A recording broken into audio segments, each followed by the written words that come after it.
question that I get asked a lot is, when are we likely to stand up to the problems and confront the problems of multiracialism and multiculturalism? Surely we must be on the brink of it, given how mad things are. People getting arrested for going out shopping, and yet rioters going out in their thousands and the police kneel down to them. It's crazy. It must come to an end soon. No, the answer to that is I don't think it is going to come to an end soon. Just because it's mad doesn't mean it's going to stop any minute. It is likely to continue for years yet. I think it will continue for probably the best part of this decade, although getting more and more chaotic towards the end of this decade.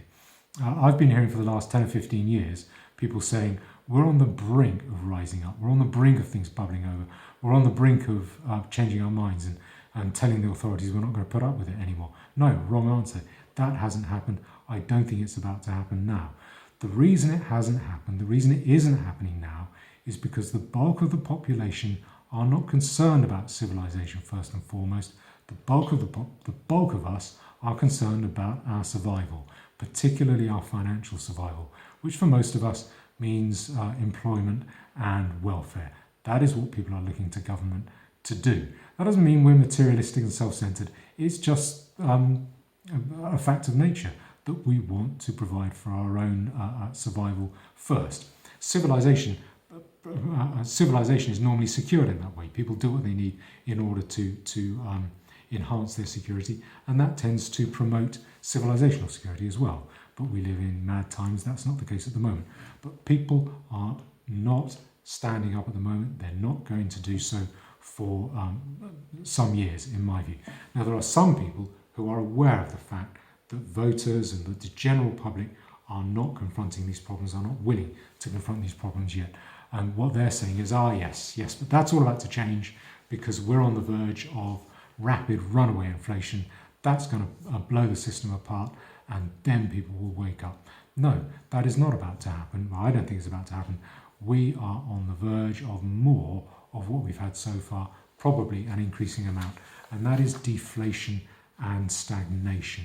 Now, to illustrate this, I want to refer to a report, a very nerdy report that I've found, which I think is actually very good. It's by an investment firm called Hoisington in the States, H-O-I-S, Hoisington, and the fella's name is Lacey Hunt. I have nothing to do with this organisation or this fella. I'm sure you'd be horrified that someone like me is reading his stuff.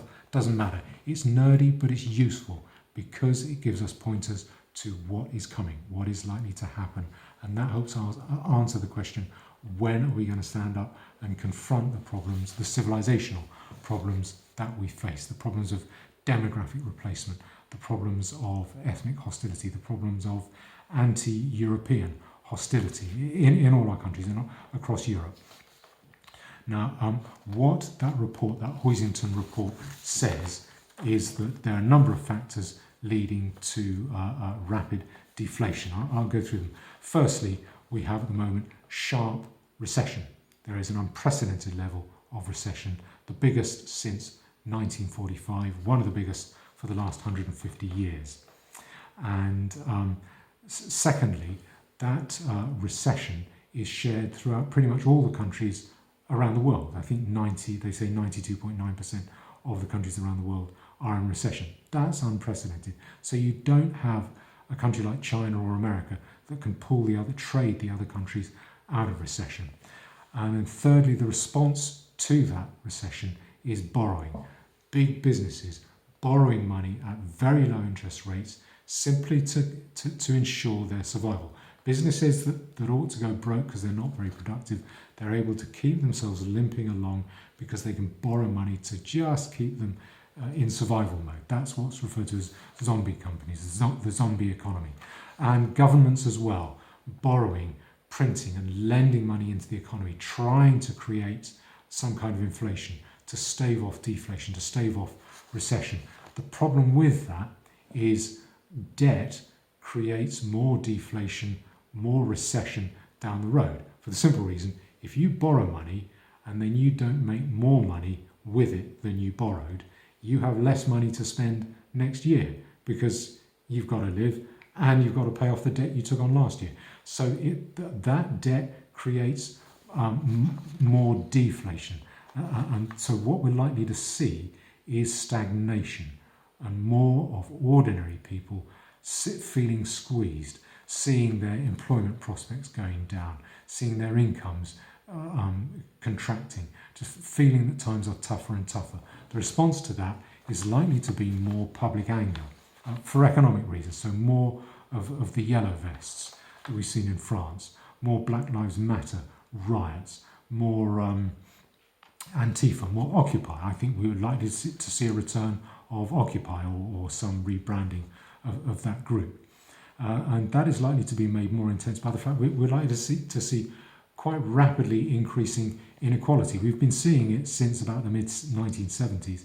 That I think that's likely to accelerate because recession drives the small businesses broke. Big businesses have been able to take on money. They've had rescue loans from governments. Governments can't deal with small businesses. They can do it. They know how to deal with big businesses, big companies, and to lend them money. Those big companies then use that money and they snap up, they buy up for a song those small companies that have gone broke. So you get a concentration in fewer and fewer hands of wealth creation, wealth production, of productive assets. And that creates ever greater inequality. So a few enjoying vast fortunes, but the bulk feeling more and more subdued and ground down. I think that is likely to go on. People are likely to put up with that and look to government to try and put it right for the next, I would say the next 3 years, 3 years of stagnation. After that, I think people are likely to realise that government is broke. Not that government is likely to go broke at some stage, but the government really is broke. And that will probably mean, I would estimate another 3 years or so of society watching government circling the drain, circling the gurgler, just losing its economic authority, unable to pay its debts, unable to pay levels of welfare. And then when government's economic authority falls over, then we're likely to see its political and legal authority fall over. And at that point, the system breaks down. And then I think we're likely to see a couple of years of chaos as government drives itself into the sand, and then people wake up and the system cracks, fragments, breaks down. At that point, then people say to themselves, government can't look after me, I need to look after myself. I need to take control of my own safety and security, my own economic survival. And who can I do that with? And people will ask themselves tough, difficult, the hard questions, like including, can I rely on the minorities who have come into our country? What about sub-Saharan African populations who are relatively, very highly criminalised? Can I rely on them to help me to protect myself against crime? And even more so, people are likely to say, can I rely on Muslim populations who are motivated by a very hostile, bellicose, genocidal doctrine? Can I rely on them to help me to secure my own safety and the safety of my family and people like me? And things will then, as they always do historically, settle out along ethnic lines. And people will say to themselves, particularly in Europe, where people have every reason to say this to themselves, people will say, I am only really willing to trust the people who look, think, speak, and act like me. And the shorthand for that will be people who look like me. And then you are likely to see people confronting the problems that we have faced, the civilizational problems we face of demographic replacement, of invasion in very large numbers from hostile outside groups. And that is the point at which we address those problems.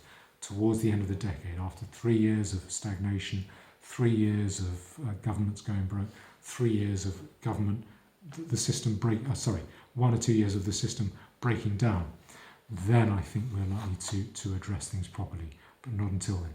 In the meantime, what that means is holding the line, not giving up, not burning out. Don't expect it to happen next week.